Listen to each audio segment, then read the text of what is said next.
ক্ষমতা হারানোর পর বাংলাদেশ আওয়ামী লীগ এই প্রথম কর্মসূচি ঘোষণা করল এবং প্রথম কর্মসূচিটি তাদের আন্দোলনের কর্মসূচি, বিক্ষোভ কর্মসূচি, অবরোধের কর্মসূচি এবং সকাল সন্ধ্যা হরতালের কর্মসূচি। 5ই আগস্ট ছাত্র জনতার আন্দোলনের মুখে ক্ষমতা হারানোর পর আওয়ামী লীগ কী করছে, আওয়ামী লীগ কীভাবে ফিরে আসবে, আওয়ামী লীগ কখন ফিরে আসবে, এই নিয়ে নানা মহলে নানা রকম জল্পনা কল্পনা হয়েছে, নানা রকম আলাপ আলোচনা হয়েছে। দলের তৃণমূলের নেতা কর্মীরা যারা বাংলাদেশে অবস্থান করছে, গ্রামে গঞ্জে অবস্থান করছে, নানা রকম নিপীড়নের মুখে, নির্যাতনের মুখে, নির্যাতন সহ্য করেও তারা টিকে আছে। তাদের জানার কৌতূহল ছিল, আগ্রহ ছিল দল কী ভাবছে, দল কী করবে, দলের দিক নির্দেশনা কী। সেই সব কর্মীদের উদ্দেশ্যে দল কোনো বক্তব্য দিয়েছে কিংবা কোনো কথাবার্তা বলেছে সেরকমটি আমাদের চোখে পড়েনি। আমরা দেখলাম এই প্রথম সরাসরি দলের ব্যানারে কর্মসূচি ঘোষিত হলো এবং এই কর্মসূচি ঘোষণা নিয়ে আজ একটু কথা বলবো। দর্শক, আপনাদের সবাইকে স্বাগত জানাচ্ছি আমার আজকের আলোচনায়। মূল আলোচনা যাওয়ার আগে আমরা একটু দেখে নিই যে আওয়ামী লীগ যে কর্মসূচি ঘোষণা করেছে সেই কর্মসূচিতে কি আছে। 1 ফেব্রুয়ারি থেকে 5 ফেব্রুয়ারি পর্যন্ত তারা লিফলেট প্রচারপত্র বিলি করবে। কোথায় বিলি করবে সেটা তারা বলেনি। লিফলেট প্রচারপত্র বিলি করবে। 6 ফেব্রুয়ারি হবে প্রতিবাদ মিছিল সমাবেশ। সেটি কি সারা দেশে, জেলা উপজেলায়, ঢাকায়, কোথায়? 10 ফেব্রুয়ারি হবে বিক্ষোভ মিছিল। 16 ফেব্রুয়ারি অবরোধ, ঢাকা অবরোধ, রাজপথ, রেলপথ, সড়কপথ অবরোধ, কোথায় অবরোধ? 18 ফেব্রুয়ারি সকাল সন্ধ্যা হরতাল এবং ঘোষণা বলা হয়েছে যে এই কর্মসূচিতে বাধা দেওয়া হলে কঠোর কর্মসূচি দেওয়া হবে। আওয়ামী লীগের ভেরিফাইড ফেসবুক পেজে এই কর্মসূচিটি প্রকাশ করা হয়েছে এবং সেখানে বলা হয়েছে ফেব্রুয়ারি 2025 আওয়ামী লীগের গৃহীত কর্মসূচি। আমার নিজের মনে কৌতূহল জেগেছে, প্রশ্ন জেগেছে যে ফেব্রুয়ারি 2025 আওয়ামী লীগের গৃহীত কর্মসূচি, এই কর্মসূচিটি কোথায় গৃহীত হয়েছে, কোন ফোরামে গৃহীত হয়েছে, কারা গ্রহণ করেছেন? আওয়ামী লীগ কি তাদের কোনো রকম নীতি নির্ধারণী কোনো ফোরামের কোনো বৈঠক করেছে? সেই বৈঠকে এই সিদ্ধান্তটি হয়েছে, নাকি শেখ হাসিনা কাউকে বলে দিয়েছেন যে এইভাবে একটা কর্মসূচি দিয়ে দাও, তারপরে সেই কর্মসূচি ঘোষণা করা হয়ে গিয়েছে? নাকি অতি উৎসাহী কেউ আওয়ামী লীগের ফেসবুক পেজ যারা পরিচালনা করেন তারা, কিংবা আওয়ামী লীগের যারা আছেন যারা একটু বেশি উৎসাহ আছে, তারা মিলে এরকম একটি কর্মসূচি দিয়ে বলে দিয়েছেন যে এটি আওয়ামী লীগের কর্মসূচি? শেষের প্রশ্নটি আমার নিজের। এই প্রশ্নটি শুধু আমার নিজের তাও না, অনেকেই এই প্রশ্নটি আমাকে করেছেন। দলের তৃণমূলের নেতাকর্মীদের মধ্য থেকে অনেকেই জানতে চেয়েছেন যে এই যে একটি কর্মসূচি ঘোষণা করা হলো, এটি কোন পর্যায় থেকে কারা এই কর্মসূচিটি কিভাবে গ্রহণ করেছেন। যাই হোক, হরতাল নিয়ে আমার কথা বলবার আছে। তার আগে অন্য একটা আলোচনায় আসি। সেই আলোচনাটি হচ্ছে যে বাস্তবতা, আওয়ামী লীগ যেভাবে ভাবুক না কেন, বাস্তবতা হচ্ছে আওয়ামী লীগ ক্ষমতায় নেই। বাস্তবতা হচ্ছে আওয়ামী লীগ ক্ষমতা হারিয়েছে। বাস্তবতা হচ্ছে আওয়ামী লীগের সভানেত্রী সাবেক প্রধানমন্ত্রী শেখ হাসিনা, যিনি টানা 3 টার্ম দাপটের সঙ্গে শাসন পরিচালনা করেছেন, দল পরিচালনা করেছেন, দেশ পরিচালনা করেছেন, তিনি দেশে নেই, তিনি ভারতে আছেন। আওয়ামী লীগ সেটিকে কৌশল বলুক আর আওয়ামী বিরোধীরা সেটিকে পালিয়ে যাওয়া বলুক, রিয়েলিটি হচ্ছে তিনি দেশে নেই। রিয়েলিটি হচ্ছে আওয়ামী লীগের শীর্ষস্থানীয় নেতারা যারা মন্ত্রী ছিলেন, যারা গত 15 বছর দাপটের সঙ্গে নিজ এলাকায় নিয়ন্ত্রণ রেখেছেন, দলের মধ্যে নিয়ন্ত্রণ রেখেছেন, তাদের কেউ দেশে নেই। বাস্তবতা হচ্ছে সংগঠন হিসাবে, সাংগঠনিকভাবে বাংলাদেশের কোথাও এখন আওয়ামী লীগ হিসাবে কেউ দাঁড়াবেন বা দাঁড়ানো যায় সেরকম একটি পরিস্থিতি নেই।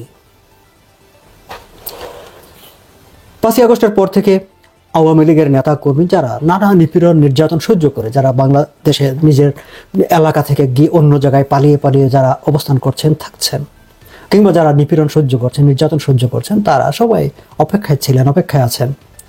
দলের একটি বক্তব্য থাকবে, দল তাদের উদ্দেশ্যে একটি বক্তব্য দেবে, দল একটি দিক নির্দেশনা দেবে।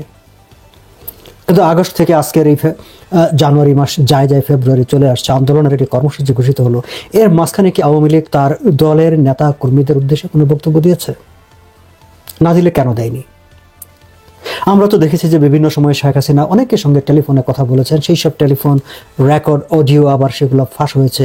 আমরা দেখেছি যে তিনি বিভিন্ন জায়গায় প্রবাসের বিভিন্ন ইউনিটের সমাবেশে বক্তৃতা করেছেন এবং বিভিন্ন সমাবেশে যদি বক্তৃতা করা যায় তাহলে দলের নেতাকর্মীদের উদ্দেশ্যে একটি নির্দেশনামূলক বক্তব্য কেন দেওয়া যাবে না? আচ্ছা, আওয়ামী লীগ কি 5ই আগস্টে যে ঘটনাটি ঘটেছে, জুলাই আগস্টে যে আন্দোলন হয়েছে, আওয়ামী লীগ কেন ক্ষমতা হারালো সেই বিষয় নিয়ে নিজেদের মধ্যে কোনো মূল্যায়ন করেছে? আওয়ামী লীগ কি তাদের গত 15 বছরের শাসনে তাদের কোনো ভুল ত্রুটি ছিল কিনা, নাকি সবকিছু ঠিক ছিল, সেই বিষয়গুলো নিয়ে নিজেদের মধ্যে কোনো পর্যালোচনা করেছে? এই প্রশ্নগুলি অনেকের মনে আছে।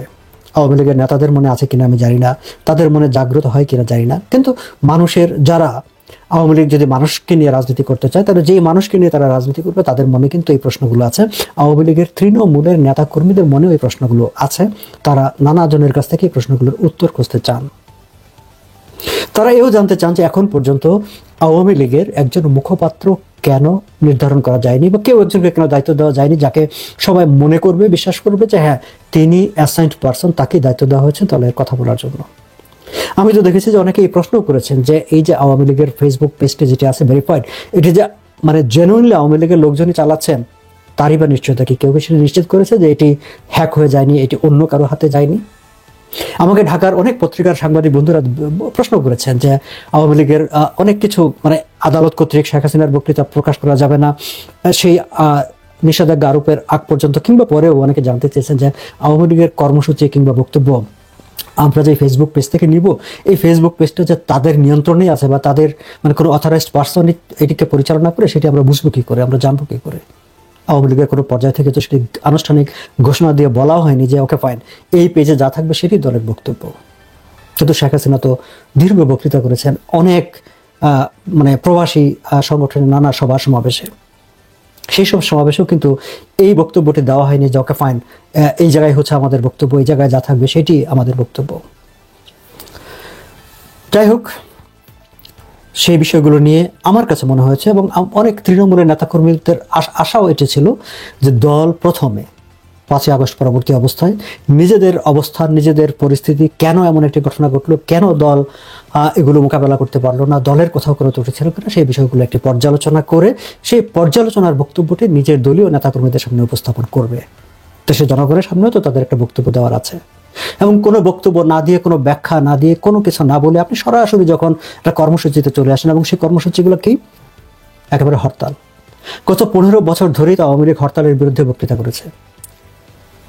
গত 15 বছর ধরে আওয়ামী লীগ তত্ত্বাবধায়ক সরকারের বিরুদ্ধে বক্তব্য রেখেছে। আওয়ামী লীগ নিজেরাই আইন করে তত্ত্বাবধায়ক সরকার মানে আদালতের নির্দেশনা অনুসারে, এবং আদালত যদিও বলেছে যে পরবর্তী 2 টার্ম বা কয়েকটা টার্ম তত্ত্বাবধায়ক সরকার হতে পারে, কিংবা আদালতের মানে সেই রায় সিগনেচার হওয়ার আগেই তো আইন করে সেটাকে পাশ করে বাতিল করে দিয়েছে।